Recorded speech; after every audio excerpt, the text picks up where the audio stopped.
श्रीचक्र भीमलिंगेश्वरस्वामिदेवताभ्यो नमः। यजमानश्रेष्ठकामदार्थप्रसिद्ध्यर्थं श्रीमलिंगेश्वरस्वामिदेवतानुग्रहसिद्ध्यर्थं मनसाभीष्टप्रार्थनापूर्वक नमस्कारान् समर्पयामि। प्रसादसिद्धिरस्तु। ओम नमो नमो भगवत्यायमानवन्नान्देवरोसामिश्चक्रे भागं देवेभ्यो विदधाकर्यायं चन्द्रमास्तिरसदीर्घमायुः। శ్రీ అశ్వత్థనారాయణ స్వామి మరియు శ్రీ చక్ర భీమలింగేశ్వర స్వామి దేవస్థానము, పెద్దపప్పూరు మండలము, అనంతపురం జిల్లా. దక్షిణం నుంచి ఉత్తరానికి ప్రవహించే నది గంగా. కాశీలో మనకి దక్షిణం నుంచి ఉత్తరానికి ప్రవహిస్తుంది కాబట్టి ఇది గంగతో సమానం. ఈ పెన్నా నది సింగరభట్టు మహర్షి ఆయన తపస్సు చేసి విష్ణుమూర్తిని ప్రతిష్ఠ చేయాలని, రాముడు బ్రహ్మహత్య పాపాన్ని పోగొట్టుకోవాలని సింగరభట్టు తపస్సుకి మెచ్చి తామర పుష్పాలతో నా విగ్రహం నదిలో వస్తుంది అని చెబుతారు. సూర్యునికి అర్ఘ్యం వదిలేటప్పుడు 3వ మునకలో వస్తుంది. శంకు చక్రాలతో విష్ణుమూర్తి దర్శనమిస్తే ఇక్కడ తామర పుష్పాలతో ఇస్తాడు. ఇది ఎక్కడ ఉండదు. రాముడు వచ్చినాడు అనడానికి ఆంజనేయ స్వామి దక్షిణముఖంగా పట్టుకొని కుడి చేత్తో అభయం ఇస్తున్నాడు. ఈ బ్రహ్మహత్య పాపకం పోగొట్టుకోవడానికి రాముడు ఇక్కడ తామర పువ్వునే బాణంగా విల్లులాగా పెట్టుకొని ఆంజనేయ స్వామి అభయమిస్తారు. ఇక్కడ ఉన్నటువంటి శ్రీచక్రాన్ని ఆదిశంకరాచార్యులు ప్రతిష్ఠ చేశారు. ఇందులో బీజాక్షరాలతో అష్టదళ పద్మాలతో 24 దళాలు, పైన 8 దళాలు, ఆ పైన బీజాక్షరాలు. వేములవాడ భీమకవి వచ్చి ఈ శ్రీ చక్రం పైన శివలింగాన్ని ప్రతిష్ఠ చేస్తారు. హరిహరులు ఇద్దరు ఒకటి అనడానికి ఈ క్షేత్రం వెలసింది. ఇంకా స్వామి మాటల్లో ఈ గుడి గురించి క్షుణ్ణంగా విందాము.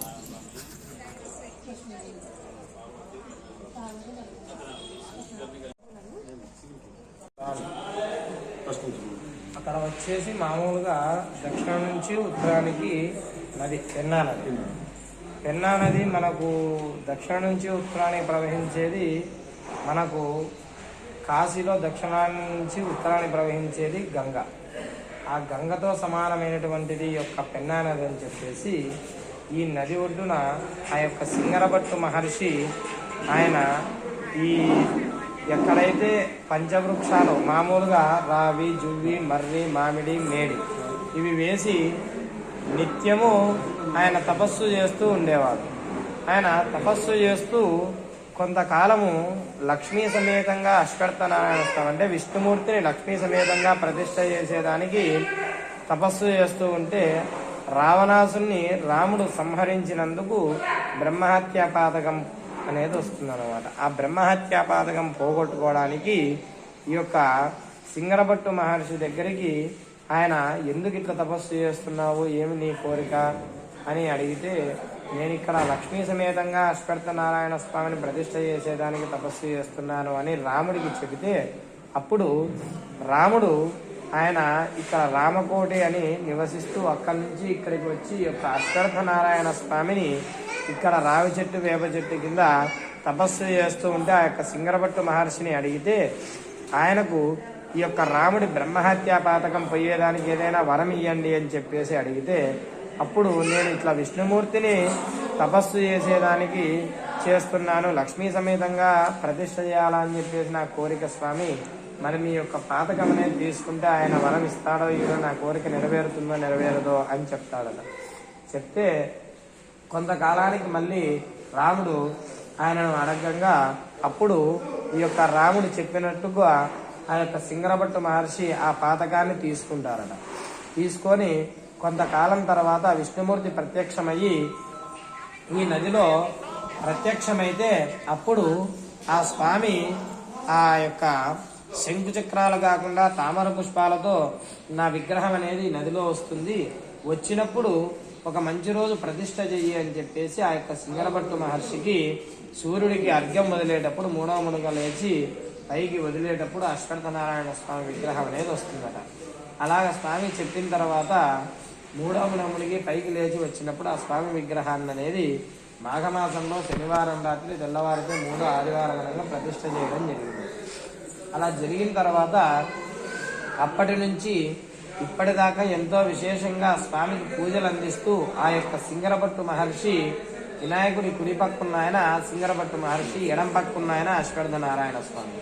అలాగా ఆ యొక్క సింగరభట్టు మహర్షి అనేది ఆయనకు ఆ స్వామికి నిత్యము సేవలు చేస్తూ వచ్చిన భక్తులను ఎప్పుడైతే మనకు ఈ యొక్క త్రేతాయుగం, ద్వాపరయుగం, కలియుగం, మనకు త్రేతాయుగంలో మామూలుగా రాముడు జన్మించారు. రావణ సంహారం జరిగాక తర్వాత ద్వాపరయుగం, యుగం అయిపోయినాక ఈ యొక్క కలియుగంలో మనకు తెలుసుకునేది ఏమయ్యా అంటే మామూలుగా శంకు చక్రాలతో విష్ణుమూర్తి దర్శనమిస్తే ఇక్కడ ప్రపంచంలోనే ఎక్కడే కానీ లేదనమాట, అరుదు.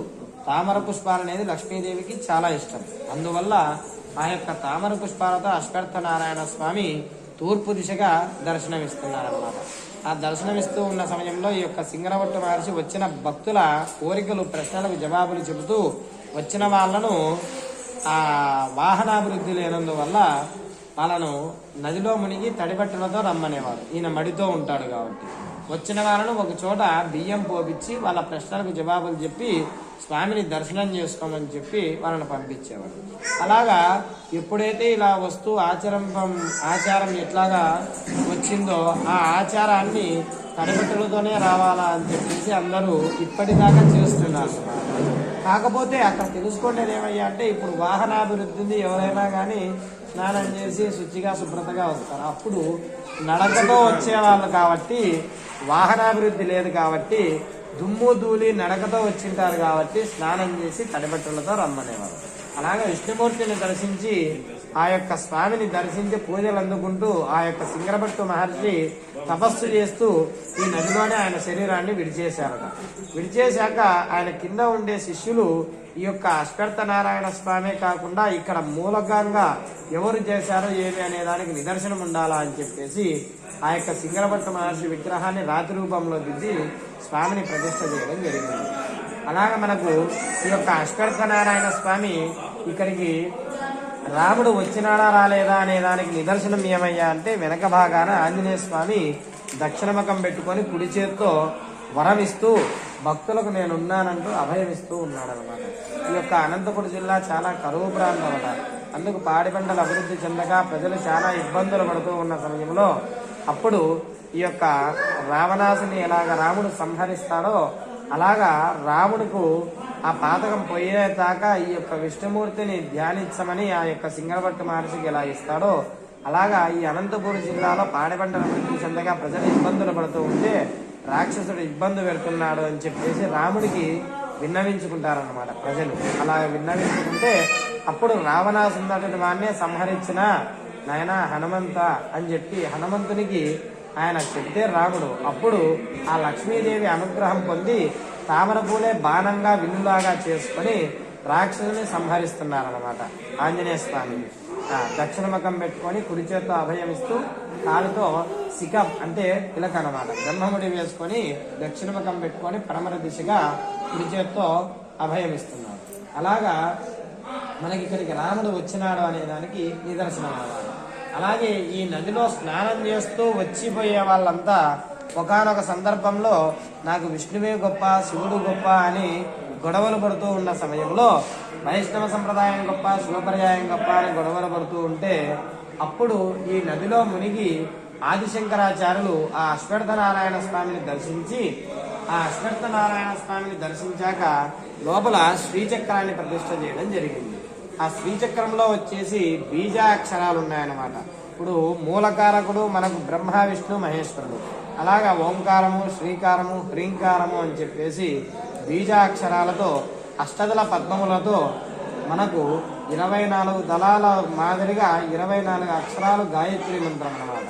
అలాగే 24 దళాల మాదిరిగా కింద 24 దళాలు, దానిపైన మళ్ళీ 8 దళాలు, దానిపైన మళ్ళీ త్రికోణంలో బీజాక్షరాలను ఆయన ప్రాణప్రతిష్ఠ చేసి ఆయన వెళ్ళిపోయాక కొంతకాలం తర్వాత ఆ శ్రీచక్రం పైన మళ్ళీ శివలింగాన్ని వేములవాడ భీమ కవి వచ్చి ఆ అశ్వత్థనారాయణ స్వామిని దర్శించి ఆయన ఈ నదిలో స్నానం చేసి ఆ స్వామికి అభిషేకం చేసి ఈ యొక్క శ్రీచక్రానికి అభిషేకం చేసి ఈ శ్రీచక్రం పైన శివలింగాన్ని అనేది ప్రతిష్ఠ చేస్తే ఎంతో విశేషంగా అర్ధనారీశ్వరులాగా దర్శనమిస్తారని చెప్పేసి ఆ యొక్క శివలింగాన్ని కార్తీక మాసంలో ఆదివారం రాత్రి తెల్లవారిది సోమవారం అనగా ప్రతిష్ఠ చేయడం జరిగింది. అప్పటి నుంచి ఇప్పటిదాకా ఎంతో విశేషంగా స్వామి పూజలు అందుకుంటున్నారు. అలాగా నాకు విష్ణువే గొప్ప అన్న వారికి శివుడు దర్శనమిస్తారు, నాకు శివుడే గొప్ప అన్న వారికి విష్ణువు దర్శనమిస్తారు. ఇలాగ మాఘమాసం పర్వదినాలలో హరిహరులు ఇద్దరు ఒక్కటే అనేదానికి ఈ క్షేత్రం అనేది నిదర్శనంగా వెలిసింది.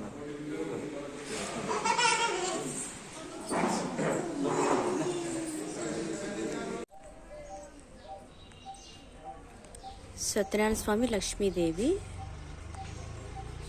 కృష్ణుడు, అర్జునుడు.